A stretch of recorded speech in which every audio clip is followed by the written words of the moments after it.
آٹھواں پارہ ہے، سورۃ الاعراف ہے، اور سورۃ الاعراف کی ہم نے 58 آیات پڑھ لی ہے۔ آج کا سبق آیت نمبر 59 سے شروع ہوگا، اور یہ رکوع سے سبق شروع ہو رہا ہے اور صفحہ نمبر 56 ہے۔ اس کی دوسری لائن کے کچھ حصے سے آج کے سبق کا آغاز ہے۔ اعوذ باللہ من الشیطان الرجیم، بسم اللہ الرحمن الرحیم، لقد ارسلنا نوحا الى قومه فقال یا قوم اعبدوا اللہ ما لکم من الہ غیرہ انی اخاف علیکم عذاب یوم عظیم۔ قال الملأ من قومه إنا لنراك في ضلال مبين۔ قال يا قوم ليس بي ضلالة ولكني رسول من رب العالمين مبلغكم رسالات ربي وأنصح لكم وأعلم من الله ما لا تعلمون۔ أوعجبتم أن جاءكم ذكر من ربكم على رجل منكم لينذركم ولتتقوا ولعلكم ترحمون۔ فكذبوه فأنجيناه والذين معه في الفلك وأغرقنا الذين كذبوا بآياتنا إنهم كانوا قوما عمين۔ صدق اللہ العظیم۔ عزیز ساتھیو، تمام حمد و ثنا، تعریف و توصیف اس رحیم و کریم رب کے لیے جس کا رحم اور کرم ہر سو وسیع ہے۔ اس کے بعد لاکھوں کروڑوں درود و سلام اس نبی مہرباں پر جنہوں نے اللہ رب العزت سے حق کو پا کر ہم تک حق پہنچانے کا حق ادا کر دیا۔ عزیز ساتھیو، 8واں پارہ ہے، سورہ اعراف ہے، اور سورہ اعراف کی ہم نے 58 آیات پڑھ لی ہیں۔ گزشتہ آیات بینات میں ہم نے یہ پڑھ اور سنا ہے کہ اپنے رب کو کس طرح سے بندہ نے پکارنا ہے، خوف کے ساتھ اور امید کے ساتھ۔ پھر خوف اور امید کی مثال بتائی، جس طریقے سے صحراؤں کے اندر جب انسانی صحرائی لوگ پریشانی کے عالم میں بار بار آسمانوں کی طرف دیکھتے ہیں کہ کوئی بادل آئے اور بارش برسے تاکہ ہماری پیاس بجھ جائے، تو جب وہ بادل آتے ہیں تو پھر انہیں ایک امید بن جاتی ہے کہ اب یہ بارش برسے گی۔ اس خوف اور امید کے ساتھ وہ انتظار میں ہوتے ہیں۔ یہ بھی خوف ہوتا ہے کہ اگر بادل چلے گئے تو پھر ہمیں ایک عرصے تک پیاسا رہنا پڑے گا، ہمارے جانوروں کو پانی کے ذخائر ختم ہو گئے ہیں، اور بادل نظر آئے تو امید ہوتی ہے اب یہاں سے برسے گا۔ اللہ فرماتے ہیں جب پھر اللہ جہاں چاہتا ہے بادلوں کو لے جاتا ہے اور پھر بادلوں سے بارش برستی ہے اور پھر اس سے مردہ زمین لہلہا اٹھتی ہے. پھر اللہ اسی طریقے سے یہ جو سلسلہ دیکھ رہے ہو، جب انسان مر کے مٹی ہو جائے گا ہم اسی طریقے سے بارش کو برسائیں گے اور یہ انسان اسی طریقے سے قبروں سے نکل کھڑا ہوگا جس طرح یہ اگتے ہیں درخت اور پودے اگتے ہیں. پھر اللہ رب العزت بتایا کہ یہ زمینیں بھی مختلف قسم کی ہوتی ہیں. کہیں بارش برستی ہے تو فصل لہرا ہوتی ہے، کہیں برستی رہتی ہے اس پر اثر نہیں ہوتا، کہیں بارش برستی ہے تو ہلکی پھلکی سی اس میں روئیدگی پیدا ہوتی ہے. اسی طریقے سے انسانوں کے اندر بھی ایسا معاملہ ہے. اللہ رب العزت نے فرمایا کہ دنیا کے لیے جو انسان کو وسائل کی ضرورت تھی، جسم کو وہ ہم نے مہیا کی، جسے دھوپ کی، روشنی کی، ہوا کی، کھانے اور پینے کی ضرورت تھی، وہ ہم نے اس کی ضروریات کو پورا کیا. اس کی روح کی ضروریات بھی ہیں. اس کی ضروریات ہیں کہ کیوں دنیا میں آیا ہے اور کہاں اسے جانا ہے. اس کے لیے بھی اس کے لیے اللہ رب العزت انتظامات فرمایا. آگے اسی انتظام کا تذکرہ چل رہا ہے. آئیے دیکھیں آیات میں کیا ہے. اعوذ باللہ من الشیطان الرجیم. لقد یقیناً ارسلنا ہم نے بھیجا نوح علیہ الصلوۃ والتسلیم کو الی قومہ ان کی قوم کی طرف. فقال پس انہوں نے کہا یا قومی اے میری قوم اعبدوا اللہ اللہ کی بندگی کرو ما لکم من الہ غیر اس کے علاوہ تمہارا کوئی الہ نہیں.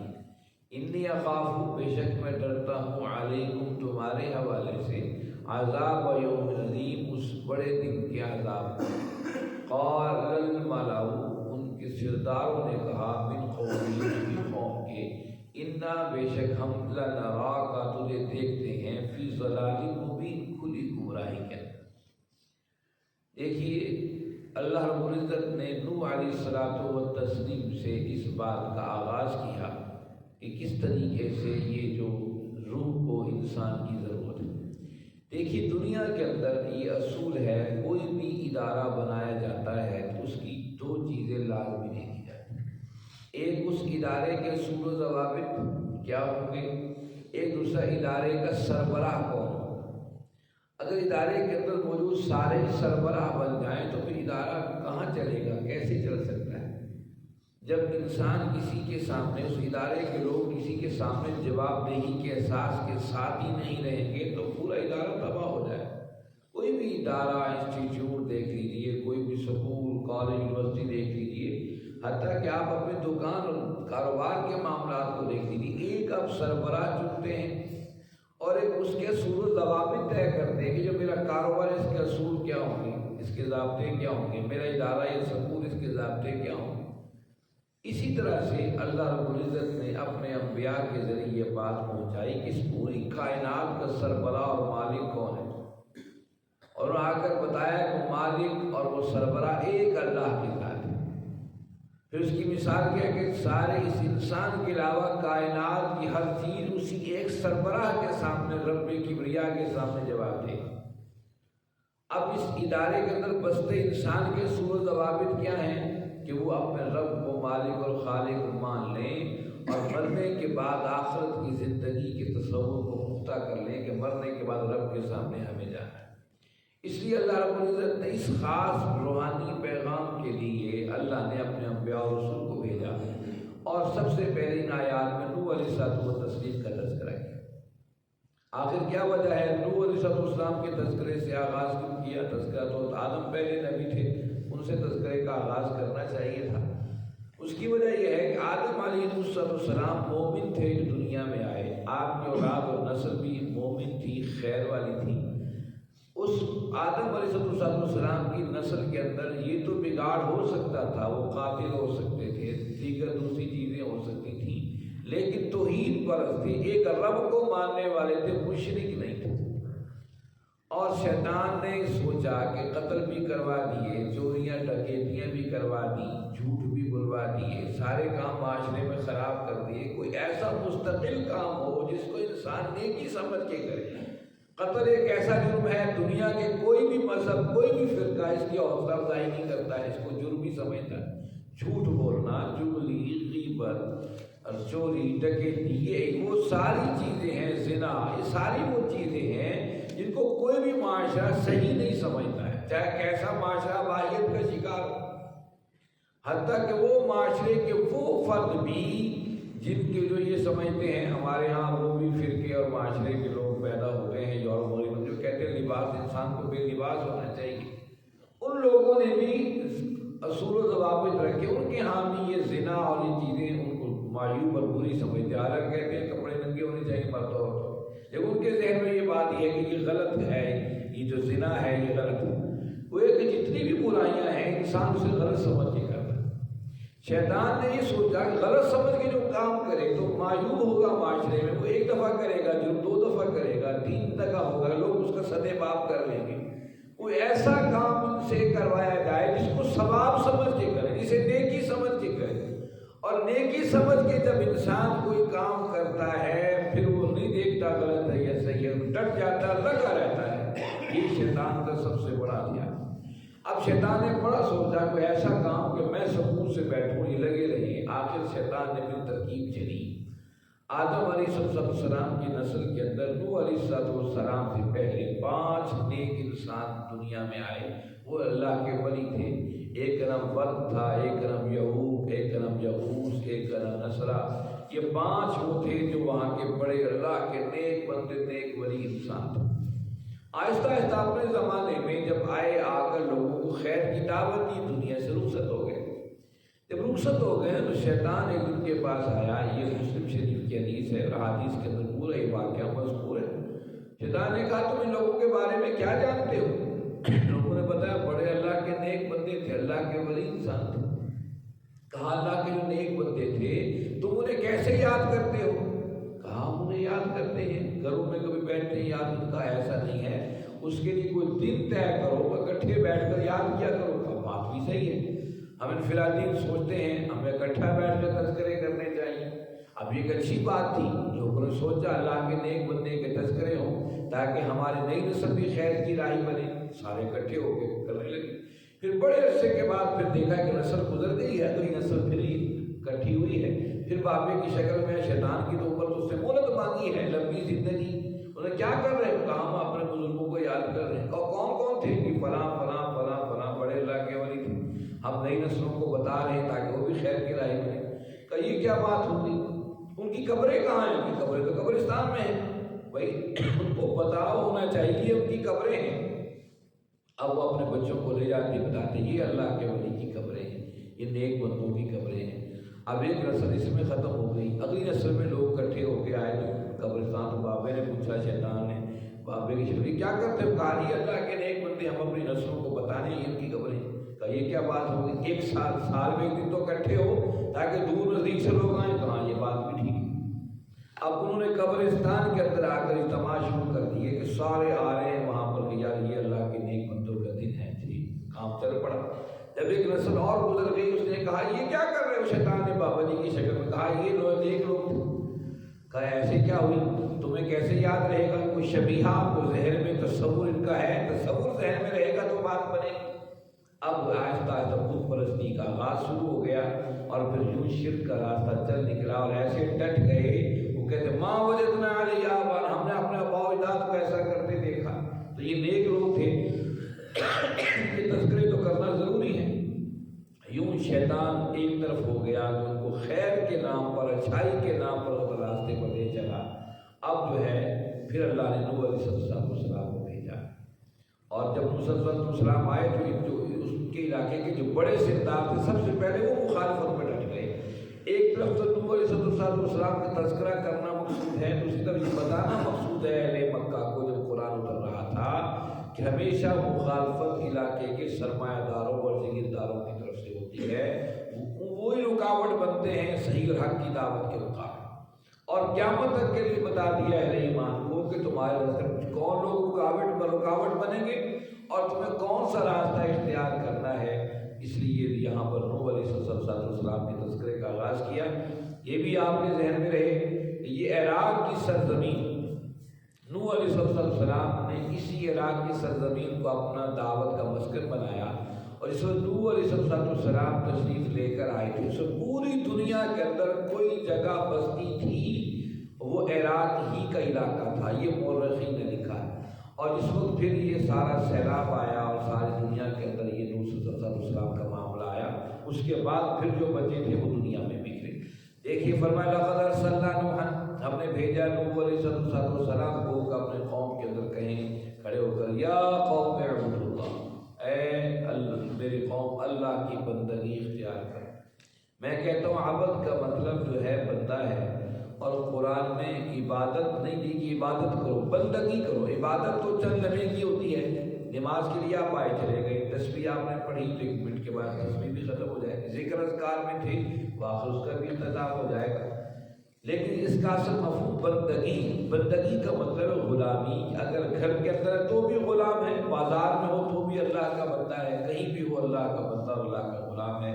یہی نبی کی پہلی پکار تھی، یا قوم اعبدوا اللہ، میرے قوم اللہ کی عبادت، اللہ کی بندگی اختیار کرو، ما لکم من الہ غیر، اس کے علاوہ تمہارا کوئی الہ نہیں ہے، کوئی معبود نہیں ہے۔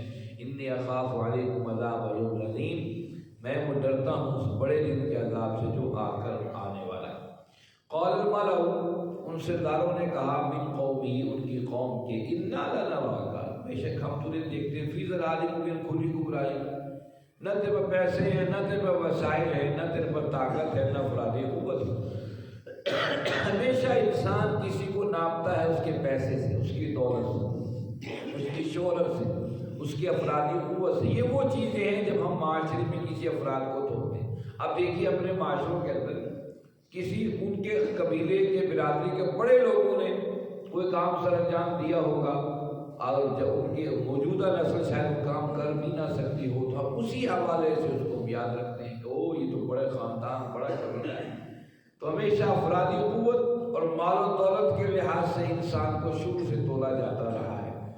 رشتےداروں نے کہا کہ کیسی بات ہے، ہم تو جو کھلی گمراہی میں، نہ تیرے پاس پیسے ہیں، نہ وسائل ہیں کہ طاقت ہو، پیسہ ہو، نہ تیرے افرادی قوت ہو۔ قال یا قوم، انہوں نے کہا میری قوم، لیس بی ضلال، میں گمراہی پر نہیں ہوں، ولکنی، لیکن میں رسول من رب العالمین، میں بھیجا ہوا ہوں جو سارے جہانوں کا رب ہے، اس کی طرف سے بھیجا ہوا رسول۔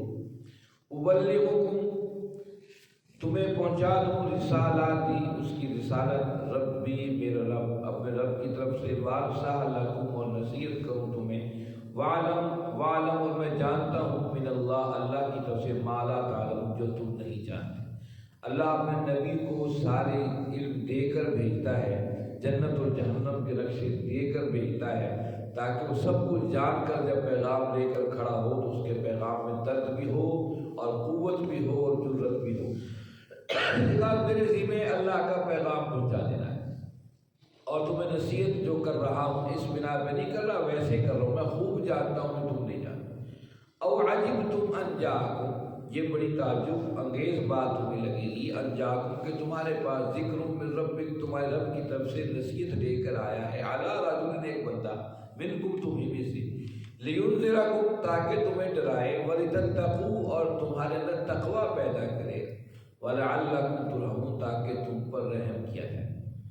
یعنی کہ انہوں نے خود ہی کہا کہ یہ بڑے تعجب انگیز بات ہے، عجیب بات ہے، تم سوچ رہے ہو گے کہ وہ اللہ کا نمائندہ ہے تو کوئی فرشتہ ہو، کسی اور شکل سے بات کا ہو، تمہیں ہم ہی میں سے، ہماری برادری میں سے یہی پڑا بڑا بندہ، ہمیں کیوں نہیں آ کر کسی نے کہا، تمہیں آ کر کہہ دیا تم رسول ہو۔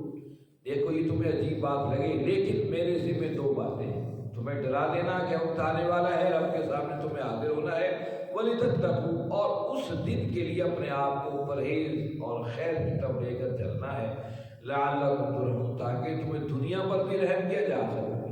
فَكَذَّبُوهُ، بس انہوں نے انکار کر دیا، فَأَنْجَيْنَاهُ، بس ہم نے نجات دی اسے، وَالَّذِينَ مَعَهُ، اور جو ان کے ساتھ تھے، فِي الْفُلْكِ، کشتی میں، وَأَغْرَقْنَا، اور ہم نے غرق کر دیا، الَّذِينَ، ان لوگوں کو جنہوں نے كَذَّبُوا، جھٹلایا، بِآيَاتِنَا، ہماری آیات کو، إِنَّهُمْ كَانُوا قَوْمًا عَمِينَ، بے شک وہ تھے اندھی قوم۔ اب یہاں پر بتایا کہ پھر جب نبی کی دعوت کا انکار ہوتا ہے پھر اللہ کا نظام چلتا ہے۔ یہاں پوری تفصیلات نہیں بتائیں کتنے عرصے انہوں نے نبوت کا پیغام پہنچایا، اگرچہ قرآن مجید میں مختلف مقامات پر نوح علیہ السلام کی پوری زندگی کا حصہ پھر جب کشتی بنائی کیسے بنائی، پھر کشتی میں کن لوگوں کو سوار کیا، پھر اپنے بیٹے کے پیچھے دوڑتے رہے سمجھانے کے لیے کہ انسان بن جائے انسان بن جائے، اس کا تذکرہ یہاں کہیں نہیں ہوا۔ قرآن مجید کا یہ حسین امتزاج ہے، انبیاء کے تذکرے اس نے بار بار کیے ہیں، لیکن جس وحی کا موقع تھا اور جس وقت جس واقعے کی جتنی ضرورت تھی اتنا ہی تذکرہ کیا۔ یہاں پر یہ بتانا مقصود تھا کہ اس زمانے میں سب سے پہلے مخالفت سرداروں نے کی، وقت کے سرمایہ داروں اور جگیرداروں نے کی، جن کے پاس وسائل تھے وہی مخالفت کے اٹھ کھڑے ہوئے۔ تو بتایا کہ ہر نبی کے ساتھ ایسا ہوتا ہے، میرے محبوب آپ کے ساتھ نیا نہیں ہے، مکہ کے سردار مکہ کے سرمایہ دار آپ کے مخالفت اٹھ کھڑے ہوئے ہیں، ماضی میں بھی ایسا ہوا ہے، جو نبی دعوت لے کر آیا ہے اس پر غریب لوگ ایمان لے کر۔ ایک حدیث میں آتا ہے اللہ کے نبی صلی اللہ علیہ وسلم نے ارشاد فرمایا کہ دین غریبوں سے اٹھا ہے، غریبوں میں آ کر ٹھہر جائے۔ بعض لوگوں نے غریب کا مطلب اجنبی لیا ہے، کیونکہ عربی میں اگر غریب کہا جائے تو اس کا معنی غریب نہیں ہوتا ہے، اجنبی ہوتا ہے۔ اردو میں ہم کسی کو غریب کہتے ہیں، غریب سے مراد روپے پیسہ نہ ہو، لیکن عربی میں غریب اجنبی کو کہتے ہیں۔ جس طرح کوئی مسافر جا رہا ہو ہمارے ہڑپا سے تو اسے نہ پتا ہو، یہاں کسی کو نہ جانتا ہو، تو ہم اسے اجنبی کہیں گے بھائی یہ بندہ تو یہاں دیکھا ہوا نہیں لگتا ہے، کہیں باہر سے آیا ہے، تو عربی میں اس کو غریب کہتے ہیں۔ تو نوح علیہ الصلوۃ والتسلیم کا پورا واقعہ قرآن مجید میں بکھرا ہوا ہے، باقاعدہ ایک سورۃ نوح ہے آپ کے نام سے، جس میں پورا تذکرہ ہے کہ نوح علیہ السلام نے اپنی رپورٹ رب کی بارگاہ میں بھی پیش کی۔ اللہ دن رات میں نے اس کو دعوت دی ہے اور سریعام بھی دعوت دی ہے اپنی قوم کو، اور رات کے اندھیروں میں بھی چھپ چھپ کے دعوت دی ہے، لیکن فرار کا راستہ اختیار کیا، یہاں تک کہ پھر ان کی دعا بھی سورۃ کے اندر مذکور ہے کہ اللہ ان میں سے کسی کو نہ چھوڑ، ان سب کو اپنے عذاب میں پکڑ لے۔ پھر اللہ نے عذاب میں کیا پکڑا؟ فرمایا نوح آپ کشتی بنائیے، پھر کشتی میں جو سوار ہو گئے انہیں کامیابی ملی، وہی کامیاب رہے۔ یہ بات یاد رکھیے، یہ کشتی جب پانی آ گیا ساری زمین پر، پانی ساری زمین پر پھیل گیا۔ آج موجودہ دور کے اندر یہ بات زیادہ واضح طور پہ آتی ہے، اس زمانے میں تو قرآن نے بتایا سمندر اور پانی جو ہر جگہ پھیل گیا اور سارے لوگ اس پانی میں غرقاب ہوئے، صرف کشتی نوح لوگ بچے تھے، لیکن اس وقت اتنے وسائل نہیں تھے۔ آج دنیا کے پاس ہر چیز وسائل، آج پتہ چلتا ہے کہ یہ جو طوفان نوح تھا صرف یہاں پر نہیں آیا تھا، ہندوستان کے اندر بھی، یورپ کے علاقوں کے اندر ہر جگہ وہ طوفان آیا تھا، حتیٰ کہ آسٹریلیا تک اس طوفان کے تذکرے جو ایک علیحدہ سے بر اعظم ہے، وہاں کی ہسٹری بتاتی ہے کہ یہاں پر طوفان آیا تھا۔ کتنی بھی آپ قدیم ہسٹری کھنگال لیجیے، یونان کی، رومیوں کی، وہ ضرور اس کا تذکرہ کرتے کہ طوفان یہاں پر آیا تھا۔ پھر نوح علیہ السلام کی جو کشتی تھی وہ جودی پہاڑ پر آ چکی تھی۔ وہ جودی پہاڑ کہاں ہے؟ وہ اراریت کی پہاڑ ہے، جو کہ آرمینیا جو روس کا علاقہ تھا اب آزاد ہو گیا ہے آرمینیا، اس کی سرحد پر وہ پہاڑی سلسلہ ہے جسے اراریت کے پہاڑ کہا جاتے ہیں۔ انہی میں سے وہ پہاڑ ہے جودی پہاڑ، جہاں پر آج بھی نشان ہے۔ یہاں نوح علیہ السلام کشتی آ کر ٹکی تھی، اور پھر کشتی سے جو افراد اترے تھے وہ دنیا میں پھیل گئے، انہی کے رستے پوری دنیا کے اندر موجود ہیں، اور کہیں نہ کہیں ان افراد کی ہسٹری موجود ہے کہ فلاں جگہ سیلاب آیا تھا، طوفان آیا تھا، ہم وہ جگہ چھوڑ کر پھر یہاں آ کر آباد ہو گئے۔ نوح علیہ السلام کو آدم ثانی بھی کہا جاتا ہے، اور آرمینیا دنیا کے اندر مشہور و معروف ملک ہے۔ پچھلے دنوں 2020 تک تاجکستان آذربائیجان کی آپس میں بڑی جنگیں ہوتی تھیں، آرمینیا کی آپس میں۔ آرمینیا آج بھی کرسچن ایک علاقہ ہے، اور اس کے دائیں بائیں تقریباً مسلم ریاستیں موجود ہیں۔ یہ آرمینیا کا وہ علاقہ ہے جہاں پر وہ کشتی آ کر نوح علیہ السلام کی ٹکی تھی۔ یہاں پر ایک بہت اور بات کہی کہ انہم کانوا قوما عمین، یہ عمین کا لفظ ہے۔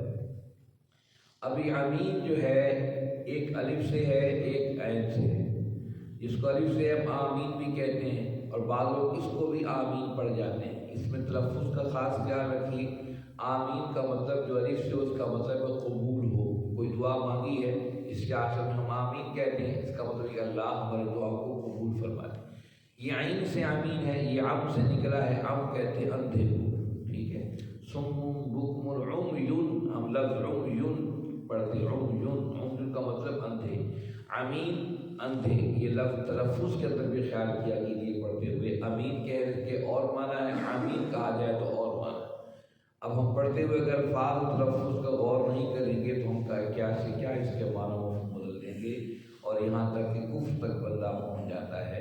اسے دنیا کے سارے علوم آپ اور ہم نے سیکھے ہیں، دنیا گزارنے کے طریقے، چلانے کے طریقے، سمجھ آنے کے طریقے۔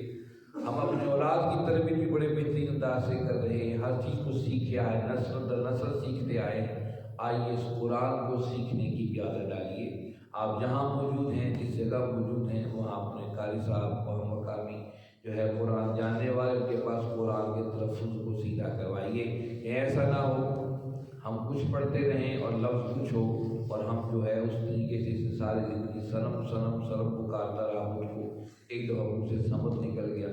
تو بات کہنے کی یہ ہے کہ الفاظ کے جو قرآن مجید کے اندر ہیں، ان کا چناؤ بھی بڑا ضروری ہے۔ خدا را ان کو سیکھیے، قرآن کو سیکھنا، پڑھنا، سمجھنا، اس کے ہر پہلو کی طرف اس پر جو ہے پڑھنا، یہ سب کی سب عبادت ہے۔ ماہ رمضان آنے کو ہے، آئیے اس میں تہیہ کر لیجیے۔ جو قرآن نہیں پڑھا ہوا وہ قرآن پڑھنے کی کوشش کرے، جو قرآن پڑھا ہوا ہے وہ اپنے الفاظ کو درست کرنے کی کوشش کرے۔ جن کے الفاظ درست ہیں وہ کسی نہ کسی کو سنائیں تاکہ الفاظ کی درستگی ہو۔ الفاظ درست ہیں تو ترجمے کو پڑھیں، جو ترجمہ جانتا ہے اس کی تفاسیر ڈھونڈی۔ قرآن تو سمندر ہے اور اس کے اندر موتی بکھرے ہوئے ہیں، اور یاد رکھیں اس پوری کائنات کے اندر رب سے کوئی ربط کا طریقہ ہے، وہی اللہ کا قرآن ہے، کہ یہ اللہ کی سچی کتاب، رب نے محبوب نبی کریم صلی اللہ علیہ وسلم اتری ہوئی کتاب ہے۔ اس کے قرآن کو اللہ نے اپنی رسی بھی قرار دیا ہے کہ کیسی رسی، جس کے ایک سرا اللہ کے ہاتھ میں ہے، دوسرا حصہ بندے کی سرا بندے کے ہاتھ میں ہے۔ تو بندے کو چاہیے اس سرے کو قرآن پاک کو مضبوطی سے اپنے ہاتھ میں پکڑ لے، اور وہ رسی بھی اللہ کے نبی صلی اللہ علیہ وسلم کی سیرت کے بغیر مکمل نہیں ہوتی ہے۔ اس سے اللہ کے نبی صلی اللہ علیہ وسلم کی سیرت کو بھی سیرت جان بنائیے۔ اللہ رب العزت سے دعا ہے، اللہ رب العزت آپ اور ہم سب کو سمجھنے، اس پر عمل کرنے کی توفیق عطا فرمائے۔ وآخر دعوانا